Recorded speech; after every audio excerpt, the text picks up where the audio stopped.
ابو سفیان نے بند لفافہ لے کر قریب بیٹھے ہوئے ایک شخص کی طرف بڑھا دیا جو شاید اس کا نائب یا حاجب تھا۔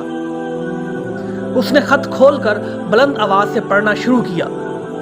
خط کا پہلا جملہ یہ تھا: حامل رکا ہاذا میرا سگا بھتیجا ابن حاتم ہے۔ ابو سفیان یہ سنتے ہی غصے سے کھڑا ہو گیا اور محافظ پر برس پڑا۔ احمق کہیں کا، تو کہہ رہا ہے کہ سردار نعیم کا قاصد آیا ہے؟ یہ تو سردار کا سگا بھتیجا ابن حاتم ہے۔ تو سرداروں کی عزت کرنا نہیں جانتا؟ ناظرین، محافظ تھر تھر کانپنے لگا۔ جا دور ہو یہاں سے، ابو سفیان بڑبڑاتا ہوا بیٹھ گیا۔ پھر اس نے اشارے سے ابن حاتم کو اپنے پاس بلایا اور قریب ہی جگہ دے دی۔ اب حاجب نے دوبارہ خط پڑھنا شروع کیا۔ خط ختم ہوا تو ابو سفیان نے پوچھا: تم کتنے دن کے لیے مدینہ جانا چاہتے ہو ابن حاتم؟ ابن حاتم نے سوچ کر بتایا: شاید 1 ہفتہ یا 1 مہینہ۔ ابو سفیان اس کا منہ دیکھنے لگا۔ کوئی صحیح اندازہ نہیں بتا سکتے؟ ابو سفیان کے لہجے میں تلخی تھی۔ ابن حاتم کو بھی غصہ آ گیا۔ اس نے بھی کڑوے لہجے میں جواب دیا: سردار، میں ایک بیمار کو دیکھنے جا رہا ہوں، میں کس طرح بتا سکتا ہوں کہ کتنے دن وہاں رکنا پڑے گا؟ ابو سفیان نے اس کے تیور دیکھے تو فوراً اجازت دے دی۔ ٹھیک ہے، تم جا سکتے ہو، مگر جلد آنے کی کوشش کرنا۔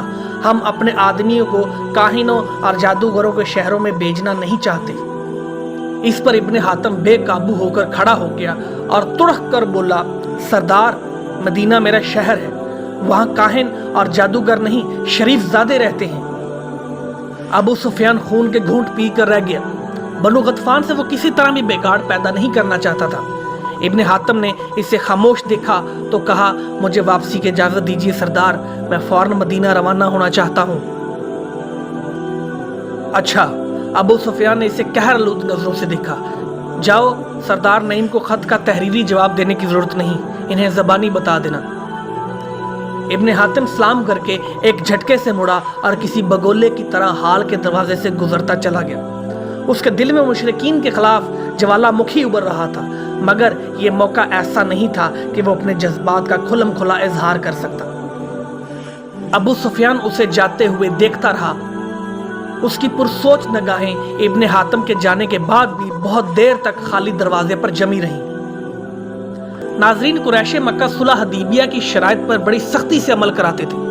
مکہ میں بہت سے لوگ مشرف با اسلام ہو چکے تھے، لیکن انہیں مدینہ جانے کی اجازت نہ تھی۔ بعض مسلمانوں کو پایا زنجیر کر دیا گیا تھا اور انہیں پھر سے مشرک بنانے کے لیے ان پر طرح طرح کے مظالم ڈھائے جا رہے تھے۔ اس صلح نامے کی سب سے کڑی شرط یہ تھی کہ مکہ سے کوئی شخص مدینہ نہیں جا سکتا، اور اگر وہ مدینہ پہنچ گیا تو پھر یہ رسالت مآب صلی اللہ علیہ وآلہ وسلم کی ذمہ داری ہوگی کہ وہ اسے مکہ واپس بھجوائیں۔ ناظرین، ذات باری تعالیٰ کا اپنے بارے میں فرمان ہے کہ وہ جس سے چاہے ہدایت دے۔ چنانچہ جس وقت صلح نامہ حدیبیہ تحریر کیا جا رہا تھا، اس وقت مشرکین نے مکہ کی نمائندگی سہیل بن عمرو کر رہا تھا، اور اسی سہیل بن عمرو کا بیٹا ابو جندل باپ کی انتہائی سختی کے باوجود اسلام لا چکا تھا، اور سہیل یہاں آنے سے پہلے ابو جندل کو زنجیروں میں باندھ کر آیا تھا۔ ناظرین، سہیل بن عمرو وہی مشرک اور ظالم ہے کہ جب صلح نامہ کے آغاز میں علی المرتضیٰ نے بسم اللہ الرحمن الرحیم لکھا تو وہ بگڑ کر بولا: میں نہیں جانتا کہ رحمان اور رحیم کون ہے، اس لیے شروع میں وہی لکھا جائے جو ہم آج تک لکھتے چلے آئے ہیں، یعنی بسمک اللہم۔ چونکہ اس کلمے میں شرک والی کوئی بات نہ تھی، اس لیے حضور صلی اللہ علیہ وسلم نے اس کی بات مان لی اور بسم اللہ کی بجائے بسمک اللہم لکھا گیا۔ پھر جب جناب علی مرتضیٰ نے حضور اکرم صلی اللہ علیہ وسلم کا نام محمد رسول اللہ لکھا تو اس وقت بھی اس بد نیت نے اعتراض کیا اور حضور صلی اللہ علیہ وسلم نے محمد رسول اللہ کی بجائے ابن عبداللہ لکھ دیا۔ ناظرین، اسی ظالم اور مشرک کے ہاں ابو جندل نے جنم لیا، جن کو سہیل بن عمرو زنجیروں میں جکڑ کے آیا تھا، مگر ابو جندل ایسے تگڑے جوان تھے کہ وہ ماں زنجیروں کے گھر سے بھاگ کر اسلامی خیمہ گاہ میں پہنچ گئے۔ سہیل بن عمرو نے ابو جندل کو مسلمانوں کے خیمہ گاہ میں داخل ہوتے ہوئے دیکھا تو نامکمل عہد نامہ الگ رکھتے ہوئے زور سے چیخا: اے محمد، شرائط کی روح سے ابو جندل پہلا شخص ہے جسے آپ کو واپس کرنا ہوگا۔ اس کے جواب میں ان حضور صلی اللہ علیہ وسلم نے فرمایا دستاویز ابھی نامکمل ہے اور شرائط کی پابندی اس کی تکمیل کے بعد ہوگی۔ مگر سہیل بن عمرو نہ مانا، اس نے دستخط کرنے سے انکار کر دیا۔ حضور پاک صلی اللہ علیہ وسلم کو اس صلح نامہ کی تکمیل بہر صورت مقصود تھی، اس لیے 9 مسلم مظلوم ابو جندل کا ہاتھ آپ کو ان مشرکوں اور ظالموں کے ہاتھ میں دینا پڑا۔ اس پر ابو جندل کی آنکھوں میں آنسو آ گئے۔ انہوں نے جسم سے کرتا اتار کر دروں کے وہ نیلے نشان دکھائے جو ظالموں نے مارے تھے۔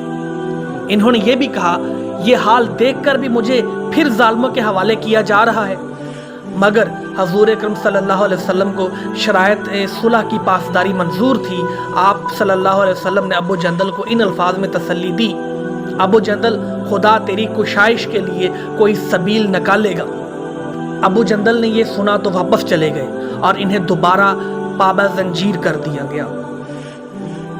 ناظرین، اس واقعے کے اظہار کی ضرورت اس لیے پیش آئی کہ آپ کو ابو سفیان کی فطری اور ذہنی کیفیت کا اندازہ ہو جائے، کیونکہ ابو جندل کے اس متذکرہ واقعے کے کچھ عرصہ بعد نعیم بن مسعود اشجعی کا بھتیجا ابن حاتم قریش کے سردار ابو سفیان کے پاس مدینہ جانے کی اجازت لینے گیا تھا۔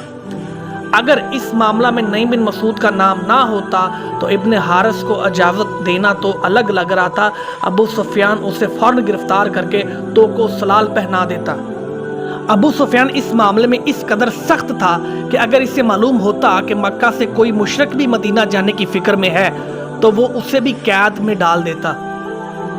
اس نے مکہ اور اس کے مضافات سے مدینہ جانے والے ہر رستے پر جگہ جگہ فوجی چوکیاں قائم کر دی تھیں جو وہاں سے گزرنے والوں سے پوچھ گچھ کرتی تھیں اور مشکوک لوگوں کو گرفتار کر لیا جاتا تھا۔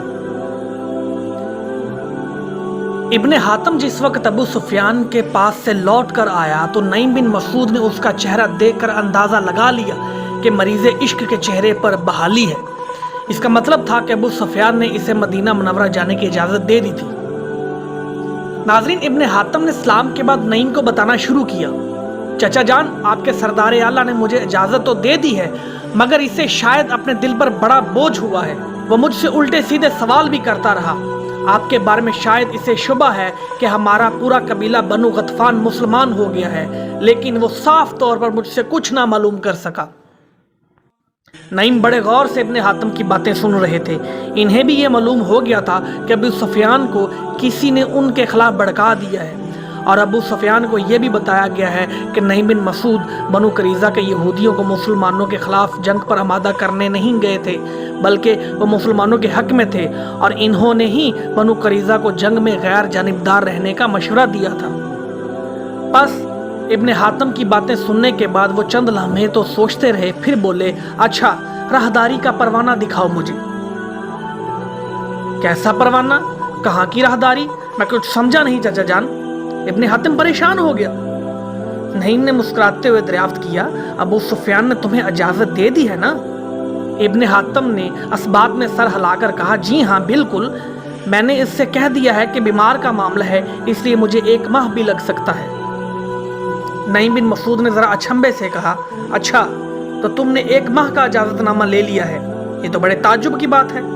ابو سفیان تو روزانہ ایک نہ ایک آدمی کو مدینہ بھاگ جانے کے جرم میں یا پھر مسلمان ہو جانے کی پاداش میں پکڑ کر زنجیریں ڈلوا دیتا ہے۔